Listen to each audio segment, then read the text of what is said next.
പാലക്കാട് ഉപതെരഞ്ഞെടുപ്പിൽ യു.ഡി.എഫ് സ്ഥാനാർത്ഥി രാഹുൽ മാങ്കൂട്ടത്തിൽ വിജയിച്ചത് വലിയ രാഷ്ട്രീയ മാറ്റങ്ങൾക്കാണ് വഴിവച്ചിരിക്കുന്നത്. സംസ്ഥാനത്ത് 3 മുന്നണികളെ സംബന്ധിച്ചും ആ മാറ്റങ്ങൾ പ്രതിഫലിക്കും. പ്രധാനമായും യു.ഡി.എഫിനെയും എൽ.ഡി.എഫിനെയും പിന്തള്ളി പ്രധാന മുന്നണിയാകാൻ ശ്രമിച്ചുകൊണ്ടിരിക്കുന്ന ബി.ജെ.പിക്ക് കനത്ത തിരിച്ചടിയാണ് ഈ തിരഞ്ഞെടുപ്പ്. കാരണം പാലക്കാട്ടെ ഉപതെരഞ്ഞെടുപ്പ് തോൽവിക്ക് പിന്നാലെ ബി.ജെ.പിയിൽ കലാപക്കൊടി ഉയർന്നു തുടങ്ങി. കേരള ബി.ജെ.പി നേതൃത്വം തോൽവി സംബന്ധിച്ച് കേന്ദ്ര നേതൃത്വത്തിന് നൽകിയ റിപ്പോർട്ടിലെ പൊരുത്തക്കേട് ചർച്ചയാക്കാൻ ശോഭാ സുരേന്ദ്രൻ പക്ഷം നീക്കം തുടങ്ങിയിട്ടുണ്ട്. പാലക്കാട് നിയമസഭാ സീറ്റിലെ ഉപതെരഞ്ഞെടുപ്പ് സംബന്ധിച്ച് തെരഞ്ഞെടുപ്പ് പ്രഖ്യാപിച്ചപ്പോൾ തന്നെ താൻ കുറച്ചു കാര്യങ്ങൾ പറഞ്ഞിരുന്നു എന്നാണ് ബി.ജെ.പി നേതാവ് ശോഭാ സുരേന്ദ്രൻ ചൂണ്ടിക്കാട്ടുന്നത്. അതിൽ പ്രധാനം സ്ഥാനാർത്ഥിയായി സി കൃഷ്ണകുമാർ എത്തിയാലുള്ള പ്രശ്നങ്ങൾ താൻ ചൂണ്ടിക്കാട്ടിയിരുന്നു എന്ന നിലപാടിലാണ് ശോഭാ സുരേന്ദ്രൻ. കൃഷ്ണകുമാർ സ്ഥാനാർത്ഥിയായാൽ പാർട്ടിക്ക് തിരിച്ചടി ഉണ്ടാകുമെന്നും ഒരുപക്ഷെ തോൽവി തന്നെ സംഭവിക്കും എന്നും ശോഭാ സുരേന്ദ്രൻ നേരത്തെ പറഞ്ഞിരുന്നു എന്നാണ് ശോഭാ സുരേന്ദ്രപക്ഷം പറയുന്നത്.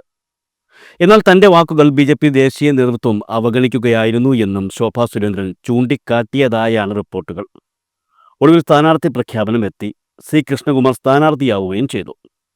അതിനുശേഷം പാർട്ടിക്ക് വിധേയമായി പാർട്ടി പറഞ്ഞ തരത്തിൽ പ്രവർത്തിച്ചു. ബി.ജെ.പി സ്ഥാനാർത്ഥിയെ വിജയിപ്പിക്കാനുള്ള എല്ലാ ശ്രമങ്ങളും നടത്തി. എന്നാൽ ഒടുവിൽ അനിവാര്യമായതു തന്നെ സംഭവിച്ചു. ബി.ജെ.പി സ്ഥാനാർത്ഥിയായ കൃഷ്ണകുമാർ 10,000-ലധികം വോട്ടുകൾക്ക് തോൽവി ഏറ്റുവാങ്ങി. അതുകൊണ്ട് തന്നെ തോൽവിക്ക് കാരണം ബി.ജെ.പി സംസ്ഥാന നേതൃത്വത്തിന്റെ കെടുകാര്യസ്ഥതയാണെന്നാണ് ശോഭാ സുരേന്ദ്രന്റെ നിലപാട്.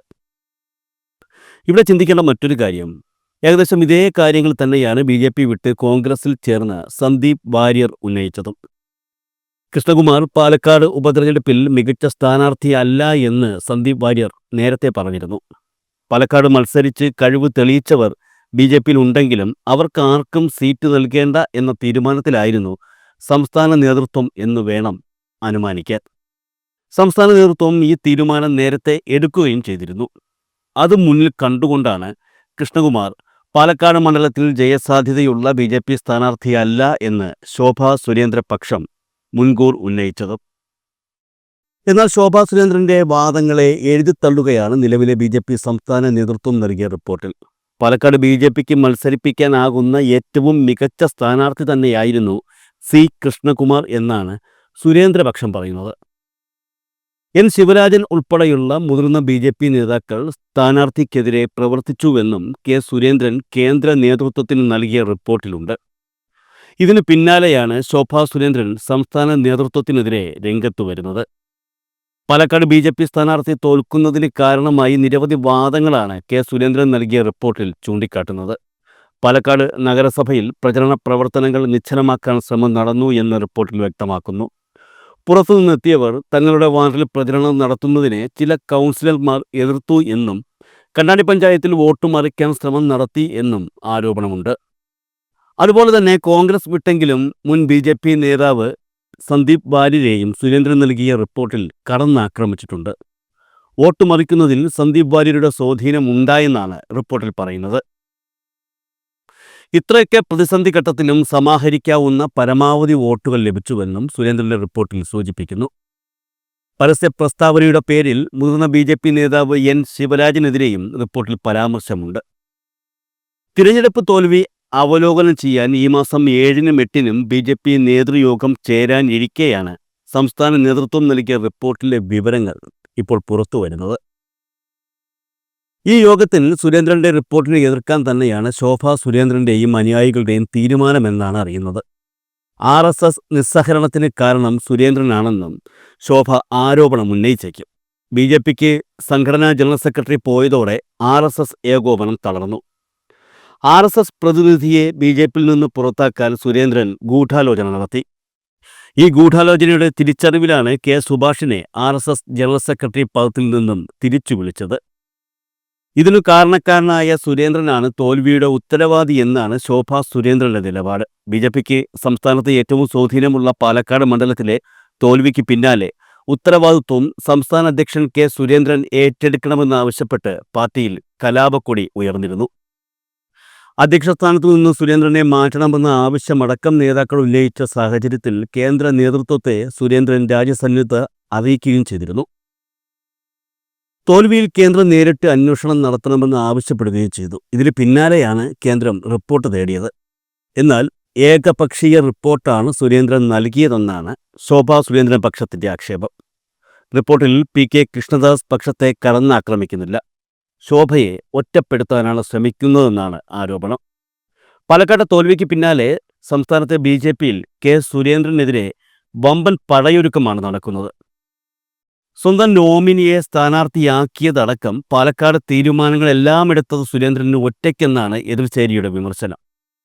മുരളീധരൻ അടക്കമുള്ളവർ തോൽവിയുടെ ഉത്തരവാദി കെ സുരേന്ദ്രനാണെന്ന തരത്തിലാണ് പ്രതികരിച്ചതും.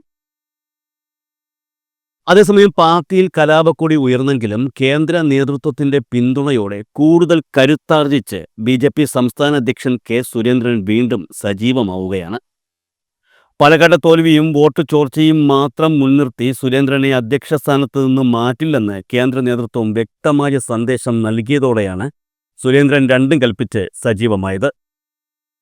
CPMലെ കടുത്ത വിഭാഗീയതയെ തുടർന്ന് പാർട്ടി വിട്ട മംഗലപുരം ഏരിയ സെക്രട്ടറി മധു മുല്ലശ്ശേരിയെ BJPയിലേക്ക് എത്തിക്കാൻ സാധിച്ചതടക്കമുള്ള രാഷ്ട്രീയ സാഹചര്യത്തെ മുൻനിർത്തി വിമതപക്ഷത്തെ അടിച്ചൊതുക്കാനാണ് സുരേന്ദ്രന്റെ നീക്കം. കേന്ദ്ര നേതൃത്വത്തിന്റെ പിന്തുണയോടെ കരുത്താർജിച്ചതോടെ മാധ്യമപ്രവർത്തകരുടെ പേരെടുത്ത് പറഞ്ഞും മാധ്യമ സ്ഥാപനങ്ങളിലേക്ക് മാർച്ച് നടത്തുമെന്ന ഭീഷണി മുഴക്കിയും സുരേന്ദ്രൻ കടുത്ത നിലപാടാണ് കഴിഞ്ഞ ദിവസങ്ങളിൽ സ്വീകരിക്കുന്നത്. BJP ദേശീയ അധ്യക്ഷന്റെയും കേരളമടക്കമുള്ള ഏതാനും സംസ്ഥാനങ്ങളിലെ അധ്യക്ഷന്മാരുടെയും കാലാവധി അവസാനിച്ച സാഹചര്യത്തിൽ സംഘടനാ തെരഞ്ഞെടുപ്പിലേക്ക് കടക്കാനിരിക്കവെയാണ് പാലക്കാട്ടെ ഉപതെരഞ്ഞെടുപ്പ് പരാജയം പാർട്ടിയിലെ വിഭാഗീയത ആളിക്കത്തിച്ചത്. കെ സുരേന്ദ്രനെതിരെ പടനയിച്ചിരുന്ന വിമതപക്ഷം ഇതോടെ ആവേശത്തോടെ രംഗത്തിറങ്ങി. പാലക്കാട്ടെ ആദ്യകാല നേതാക്കളിൽ ഒരാളും ദേശീയ സമിതി അംഗവുമായ ശിവരാജനടക്കമുള്ള നേതാക്കൾ പരസ്യമായി നേതൃത്വത്തിനെതിരെ എത്തിയതും നമ്മൾ കണ്ടു. BJP സംസ്ഥാന അധ്യക്ഷ സ്ഥാനത്തേക്ക് കണ്ണുവച്ച് കാലങ്ങളായി കാത്തിരിക്കുന്ന MD രമേശ്, ശോഭാ സുരേന്ദ്രൻ അടക്കമുള്ള നേതാക്കളും ഇതോടെ ജാഗരൂകരായിട്ടുണ്ട്. ഏതെങ്കിലും തരത്തിലുള്ള വിവാദം തങ്ങളുടെ സാധ്യതകൾ ഇല്ലാതാക്കുമോ എന്ന ആശങ്കയിൽ ഇവർ പ്രതികരണങ്ങളിലും കൂടുതൽ ശ്രദ്ധാലുക്കളായി. അതേസമയം ഗ്രൂപ്പിലെ ഇടത്തരം നേതാക്കളെ കയറൂരി വിടുകയും ചെയ്തു. ഇതോടെയാണ് ശിവരാജനടക്കമുള്ളവർ പരസ്യമായി രംഗത്തിറങ്ങുകയും മറ്റു മുതിർന്ന നേതാക്കൾ ഉൾവലിയുകയും ചെയ്തത്. ഇത്തരം പ്രവണതകൾ പാർട്ടിയിൽ വലിയ പൊട്ടിത്തെറിയിലേക്ക് കടക്കുമോ എന്ന ആശങ്കയിലാണ് കേന്ദ്ര നേതൃത്വം സുരേന്ദ്രന് പിന്തുണ പ്രഖ്യാപിച്ച് രംഗത്തെത്തിയത്. എന്തായാലും ഉപതെരഞ്ഞെടുപ്പിലെ പരാജയം മാത്രം മുൻനിർത്തി സുരേന്ദ്രനെ അധ്യക്ഷ സ്ഥാനത്ത് നിന്നും മാറ്റില്ലെന്നും തദ്ദേശ തെരഞ്ഞെടുപ്പിലും പാർട്ടിയെ സുരേന്ദ്രൻ തന്നെ നയിക്കുമെന്നുമുള്ള വ്യക്തമായ സൂചന കേന്ദ്ര നേതൃത്വം നൽകിയതോടെയാണ് സുരേന്ദ്രൻ കൂടുതൽ കരുത്താർജിച്ചത്. സുരേന്ദ്രനൊപ്പം എല്ലാ കാലത്തും ഉണ്ടായിരുന്ന മുൻ കേന്ദ്രമന്ത്രി മുരളീധരന്റെ ഗ്രൂപ്പ് നിലപാടുകൾക്ക് മാറ്റം വന്നുവെന്നാണ് വിലയിരുത്തൽ. ഇക്കാര്യത്തിൽ വിമതപക്ഷം വലിയ പ്രതീക്ഷ വച്ചിരിക്കുകയാണ്. സുരേന്ദ്രനെതിരായ നിലപാടാണ് മുരളീധരൻ സമീപകാലങ്ങളിൽ സ്വീകരിക്കുന്നതെന്ന വിലയിരുത്തലാണ് ഇതിനടിസ്ഥാനം. ഉപതെരഞ്ഞെടുപ്പുകളിലൊന്നും താൻ ഇടപെട്ടിട്ടില്ലെന്നും മഹാരാഷ്ട്രയിലെ തെരഞ്ഞെടുപ്പിൽ മാത്രമായിരുന്നു ശ്രദ്ധയെന്നുമുള്ള മുരളീധരന്റെ പ്രതികരണവും കൂടുതൽ ചർച്ചകൾക്കിടയാക്കി. സുരേന്ദ്രനെ മാറ്റുകയും പകരം അധ്യക്ഷനാകാനുള്ള ഇടപെടലാണ് മുരളീധരന്റെ ഭാഗത്തു നിന്നുള്ളതെന്നായിരുന്നു രാഷ്ട്രീയ നിരീക്ഷണം. എന്നാൽ നേരത്തെ സംസ്ഥാന പ്രസിഡന്റ് ആയിരുന്നവരെ വീണ്ടും അവരോധിക്കാൻ കേന്ദ്ര നേതൃത്വത്തിന് താൽപ്പര്യമില്ലെന്ന വിലയിരുത്തലിൽ ഈ സാധ്യതയും മങ്ങി. കെ കൃഷ്ണദാസിനും പ്രസിഡന്റാകാൻ താൽപ്പര്യമുണ്ടായിരുന്നെങ്കിലും നേരത്തെ അധ്യക്ഷനായിരുന്നു എന്നതിനാൽ നിലവിലെ സാഹചര്യത്തിൽ സാധ്യവുമല്ല.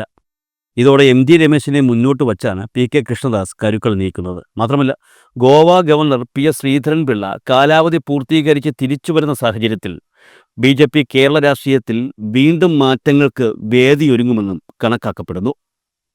സംസ്ഥാന പ്രസിഡന്റായിരിക്കെയാണ് ശ്രീധരൻപിള്ള ഗവർണറായി ചുമതലയേൽക്കുന്നത്. തുടർന്ന് കുമ്മനം രാജശേഖരനും പിന്നീട് കെ സുരേന്ദ്രനും സംസ്ഥാന അധ്യക്ഷന്മാരായി എത്തുകയായിരുന്നു. പാലക്കാട്ടെ തിരഞ്ഞെടുപ്പിൽ വോട്ട് ചോർച്ചയുണ്ടായെങ്കിലും തൊട്ടടുത്ത മണ്ഡലമായ ചേലക്കരയിലെ വോട്ട് വർധന എന്തുകൊണ്ട് കാണാതെ പോകുന്നു എന്നാണ് സുരേന്ദ്രന്റെ ചോദ്യം. മാത്രമല്ല, കഴിഞ്ഞ നിയമസഭാ തിരഞ്ഞെടുപ്പിൽ തൃശ്ശൂരിൽ താമര വിരിഞ്ഞത് എന്തുകൊണ്ട് തൻ്റെ അക്കൗണ്ടിൽ വരുന്നില്ലെന്ന പരിഭവവും സുരേന്ദ്രൻ പങ്കുവയ്ക്കുന്നുണ്ട്. എന്തായാലും ഡിസംബർ 7-നും 8-നും നടക്കുന്ന BJP നേതൃയോഗം പൊടി പാറുമെന്ന് ഉറപ്പായി കഴിഞ്ഞു.